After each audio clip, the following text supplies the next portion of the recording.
Not many people could keep a bear in captivity, especially not professional wrestler and epic fusion of man and beard bear wolf. But that's exactly what the evil Celia Daniels has done. Ever since the shocking reveal that Bear has been forced into Celia's twisted domestic slavery business, Emmerdale viewers have been screaming at the TVs for the fan favourite to escape. And after the tragic death of Anya, another captive who Bear has grown close with, he finally has a chance for freedom. I think Bear is going through a very difficult time in his life, shares actor Joshua Richards. I think he's possibly confused not very well, and probably drug-addled, and not knowing exactly where or what he's doing. This is due to Celia's drug-dealing son, Ray Joe Absalom, who's brainwashed a vulnerable Bear into trusting him.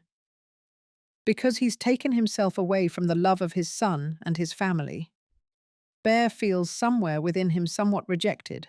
Ray is a surrogate son for him. But Ray's spell could be about to break when Bear discovers that he dumped Anya's body in the feed shed. Furious Bear demands answers.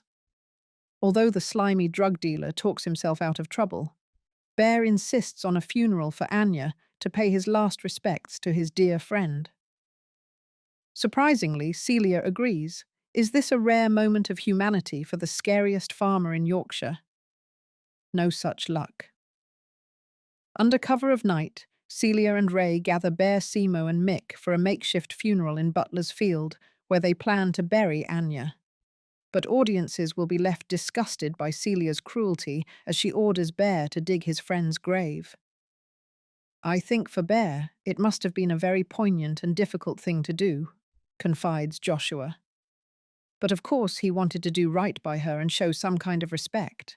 The terrifying ordeal is too much for prisoners Simo and Mick, who decide to tell Bear about their escape plan. Will it work? Joshua Richards explains that Bear doesn't exactly have a friendly relationship with his fellow prisoners.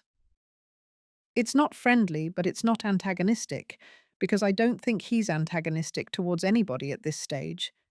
He's somewhat lost and adrift. He's not really in anybody's club or team, apart from maybe Ray. The escape plan leaves Bear grappling with an impossible dilemma. He's desperate to see his son Paddy and honour Anya's dying wish and take care of her daughter in the village. But Joshua Richards shares some insight into Ray's indoctrination. It's like giving a dog treats. It's very clever manipulation and very insidious that you can bit by bit instill in somebody that you're needed for their very existence. Ray is very successful at doing that because he has a natural charm and he has an ability to get under people's skin.